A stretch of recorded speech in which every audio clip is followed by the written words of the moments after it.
One book one video 40 marks finish, यानी कहने का मतलब सिर्फ इंपॉर्टेंट क्वेश्चन है इसके अंदर जो एग्जाम में आ सकते हैं और यही आएंगे 100%। कोई सा पेपर उठा के देख लेना, आरएस में नहीं है, पेपर के बाद चाहे तो पेपर के पहले कोई सा पेपर उठा के देख लेना। तो समझते हैं पूर्ति के अंदर कौन कौन से चैप्टर आ सकते हैं इकोनॉमिक्स के अंदर। तो पूर्ति को प्रभावित करने वाले कारकों में से एक कारक जरूर पूछा जा सकता है, जैसे वस्तु की अपनी कीमत क्या पूर्ति पर क्या प्रभावित डालती है, कच्चे माल की कीमत हो गई, आगत या साधनों की कीमत का वस्तु की पूर्ति पर क्या प्रभाव पड़ता है, या उत्पादन की तकनीक का वस्तु की पूर्ति पर क्या प्रभाव पड़ता है, ये उसको प्रभावित करने वाले कारक एक आ सकता है। नेक्स्ट, पूर्ति का नियम पता होना चाहिए क्या है, पूर्ति का नियम किसे कहते हैं, या पूर्ति अनुसूची से एक क्वेश्चन आ सकता है, या पूर्ति वक्त 1 नंबर का क्वेश्चन आ सकता है इनसे रिलेटेड। नेक्स्ट, ये 100% आएगा, कोई सा भी पेपर उठा के देख लेना, एक क्वेश्चन जरूर मिलेगा। पूर्ति की मात्रा में कमी और समझना, पूर्ति में कमी और पूर्ति की मात्रा में कमी में अंतर स्पष्ट कीजिए। ये करीबन मान के चलो 4 मार्क्स का क्वेश्चन और 3 मार्क्स का क्वेश्चन देखने को मिल जाएगा आपको। पूर्ति की मात्रा में वृद्धि और पूर्ति में वृद्धि में अंतर स्पष्ट करो। क्लियर हो गया, ये दोनों सेम लगेंगे बट अंतर है। अरस में नहीं आ रहा, हमारे नोट्स भी है, हम बच्चों को वैसे उपलब्ध कराते हैं, बट अभी क्या है बहुत ही एग्जाम नजदीक है, इसीलिए सिर्फ अभी इंपॉर्टेंट क्वेश्चन अरस में नहीं आ रहा, ध्यान देते हैं।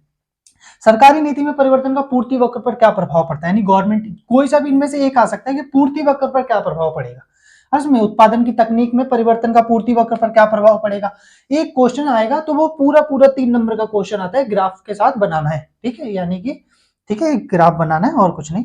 नेक्स्ट नंबर पे क्वेश्चन आ सकता है, पूर्ति की लोच एक्स अक्ष के समांतर कब होती है और वाई अक्ष के समांतर कब होती है। समझ में नहीं आ रहा, तो एक अनंत लोच होती है और एक बेलोचदार होती है। समझ में नहीं आ रहा, तो एक एक्स अक्ष के समांतर होती है अनंत, और बेलोचदार जो होती है वो वाई अक्ष के समांतर होती है। क्लियर, एक न्यूमेरिकल्स आएगा, पूर्ति की लोच निकालिए। जब किसी वस्तु की कीमत, जैसे मान के चलो एक वस्तु की कीमत 10 रुपए है तो उसकी पूर्ति 20 हो रही है, आए नहीं, उस वस्तु की कीमत मान के चलो 10 से 20 हो जाती है और पूर्ति कितनी हो जाती है 20 से 40 हो जाती है, तो इलास्टिक ऑफ डिमांड निकालने को आएगा। ठीक है, उस पर फॉर्मूला पता ही है, ES equal to delta S upon में क्यू मल्टीप्लाई पी अपॉन में डेल्टा पी। समझ नहीं आ रहा, डेल्टा क्यू लिख लो। क्लियर हो गया, ऐसा फार्मूला लगा देना। आगे देखते हैं, पूर्ति की लोच को प्रभावित करने वाले कारक। यही क्वेश्चन पूर्ति से आएंगे, कोई सा पेपर उठा के देखना, इससे अलग क्वेश्चन नहीं मिलेगा। बाजार के रूप में से कौन कौन से क्वेश्चन आ सकते हैं, बाजार के रूप में से पूर्ण प्रतियोगिता बाजार किसे कहते हैं और इसकी कौन कौन सी विशेषताएं होती है, ये क्वेश्चन आ सकता है, पर ये बहुत कम क्वेश्चन आता है, सच बोलूं तो है नहीं क्वेश्चन इनका। एक कोई सी भी विशेषता आ सकती है, पर्टिकुलरली एक विशेषता उठा सकता है, कौन सी, समरूप वस्तु। पूर्ण प्रतियोगिता बाजार के समरूप वस्तु की क्या कीजिए, विवेचना कीजिए, यानी कि उसको डिस्क्राइब कीजिए। यह क्वेश्चन आ सकता है, फर्मों के आने तथा जाने की पूर्ण स्वतंत्रता पूर्ण प्रतियोगिता बाजार को किस तरीके से क्या है महत्वपूर्ण बनाती है। नेक्स्ट नंबर क्वेश्चन आ सकता है, विक्रय लागतों के अभाव से पूर्ण प्रतियोगिता बाजार में आप क्या समझते हैं, यानी कि पूर्ण प्रतियोगिता बाजार में विक्रय लागतों का अभाव सुनिए उससे आपका क्या अभिप्राय है, ये क्वेश्चन आते हैं।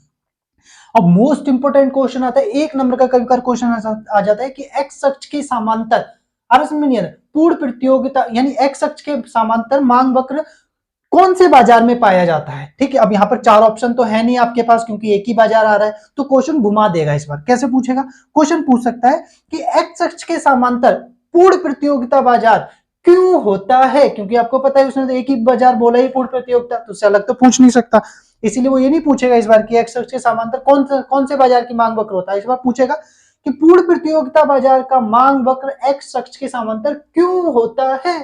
क्यों, क्योंकि इसके अंदर क्या होती है, एक समान कीमत पाई जाती है, यानी कि चाहे मांग अधिक हो चाहे मांग कम हो, कीमत कैसी रहेगी, एक समान रहेगी, इसीलिए एक्स अक्ष के समांतर बनता है। पूर्ण प्रतियोगिता के अंतर्गत संतुलित कीमत का निर्धारण किसे कहते हैं। अब इसमें इंपॉर्टेंट कौन कौन सा ले लेना, ये इंपॉर्टेंट ले लेना, मोस्ट इंपॉर्टेंट, विक्रय लागतों का अभाव ले लेना इंपॉर्टेंट, और ये यानी कि इनमें से कोई एक फंस सकता है, ये नहीं कह रहा सारे फंसेंगे, पर ये 3 में से एक फंस सकता है।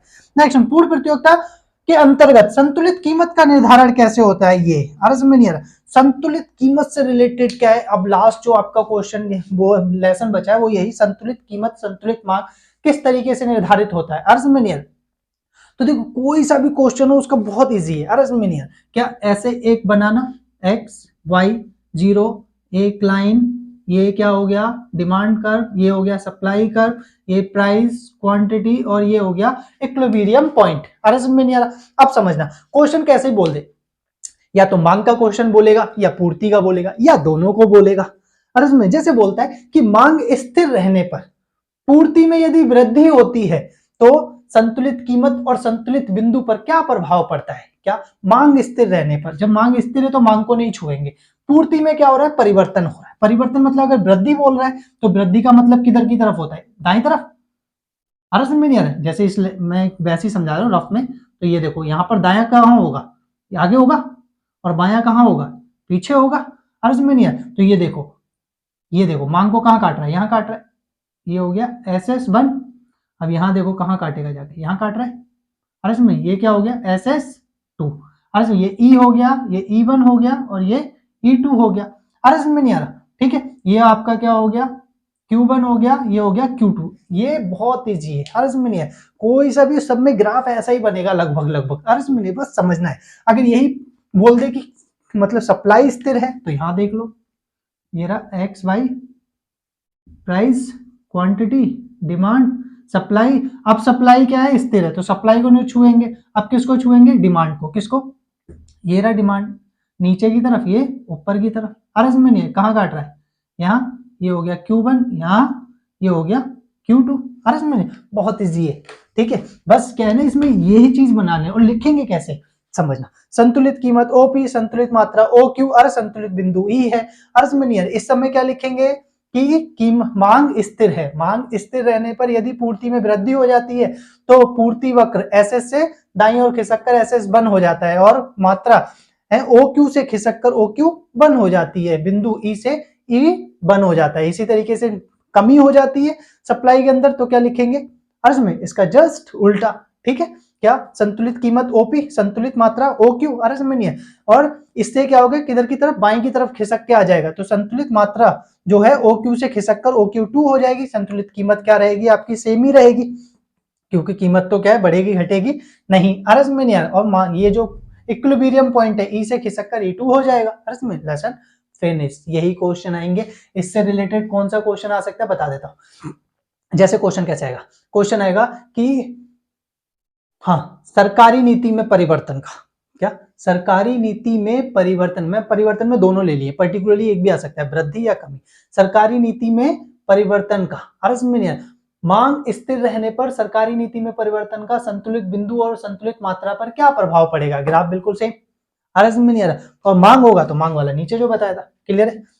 एक क्वेश्चन इसमें से 6 नंबर का फंसता है। आरएस में नहीं है। और इसी के साथ ये वाली बुक में पूरे 40 मार्क्स खत्म। अब दूसरी देखते हैं सांख्यिकी, स्टैटिस्टिक में क्या क्या आ सकते हैं। मतलब ये है कि इसमें जो मोस्ट इंपोर्टेंट क्वेश्चन है 11th क्लास में आने वाले हैं वो यही है। आरएस में नहीं है।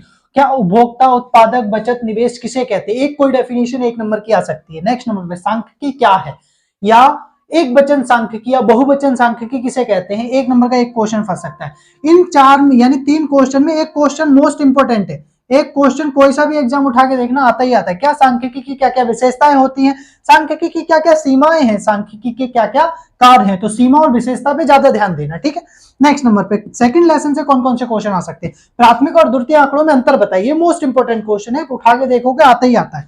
प्राथमिक आंकड़े के इकट्ठे करने की विधियां, ये इसमें से भी एक क्वेश्चन आता ही आता है। क्या प्रत्यक्ष व्यक्तिगत अनुसंधान आ सकता है या अप्रत्यक्ष मौखिक अनुसंधान आ सकता है? इसमें डाक विधि हो गई और इम्यूलेटर्स मेथड हो गया। ठीक है, अब इसके अंदर क्या करते हैं, एक कई बार क्वेश्चन ये भी देखा जाता है कि अच्छी प्रश्नावली के कौन कौन से गुण होते हैं।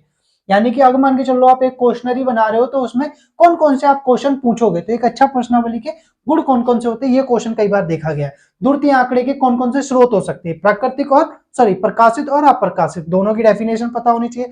भारत की जनगणना जो 10 साल में होती है, 1872 के अंदर पहली जनगणना हुई थी। ऑफिशियल जो जनगणना हुई थी वो 1881 के अंदर हुई थी, तब से रेगुलर होती हुई आ रही है। अभी 2021 में होनी चाहिए थी, नहीं हुई है, डिले हो गई है कोविड की वजह से। वो 2026 के बीच में आने के चांसेस हैं। और NSSO national sample survey office, clear है? ये क्या है? अप्रत्यक्ष तरीके से डाटा इकट्ठा करता है। ओके, नेक्स्ट, ये दोनों लेसन से ये क्वेश्चन आ सकते हैं। लेसन थर्ड से क्वेश्चन आ सकता है, जनगणना विधि क्या है और इसके कोई भी 3 गुण व दोष लिखिए। नेक्स्ट, सैंपल मेथड, यदि छाया विधि क्या है, उसके कोई भी 3 गुण और 3 दोष लिखिए। गुण और दोष से रिलेटेड क्वेश्चन आता ही आता है। अर्ज में नहीं आता। यदि छाया विधि की कौन कौन सी विधियां हैं? अर्ज में इसमें 2 विधियां, कोई सी भी 2 विधियां कर लेना। अर्ज में नहीं आ रहा। जैसे सैंपल मेथड में अर्ज में रैंडम हो गया एक तरीके से मेथड। ठीक है, नेक्स्ट नंबर पे वर्गीकरण के उद्देश्य क्या होते हैं और एक अच्छे वर्गीकरण की क्या क्या विशेषताएं होती हैं। और इसके बाद जो मैं 4 क्वेश्चन बोलना चाहूंगा, एक पाई चार्ट बनाना सीख लेना, क्योंकि वो एक क्वेश्चन आएगा उसमें बोलेगा कि इसका पाई चार्ट बनाइए, अरिथमेटिक 360 के बेस पे। नेक्स्ट नंबर पे मीन मोड मीडियन आ रहा है, अरिथमेटिक इनमें से एक एक क्वेश्चन निकालने को आता ही आता है, अरिथमेटिक। तो इतना अगर कर लोगे तो पूरा ऑलमोस्ट जो पेपर उठा के देखोगे यही चीजें। फिर अब मान के चलो अगर डीपली नहीं पढ़ोगे तो हर क्वेश्चन तो नहीं हो पाएगा, पर मोस्ट ऑफ क्वेश्चन यही आने वाले हैं। पर हम क्या है, अभी से चैनल को सब्सक्राइब कर लेंगे तो फायदा ये होगा कि पूरे 1 ईयर तक हम चीजें पढ़ते चलेंगे और छोटी छोटी चीजें भी छोड़ेंगे नहीं, जिससे एग्जाम बहुत बढ़िया बेटर हमारा जाए। ओके, तो इसी के साथ बाय।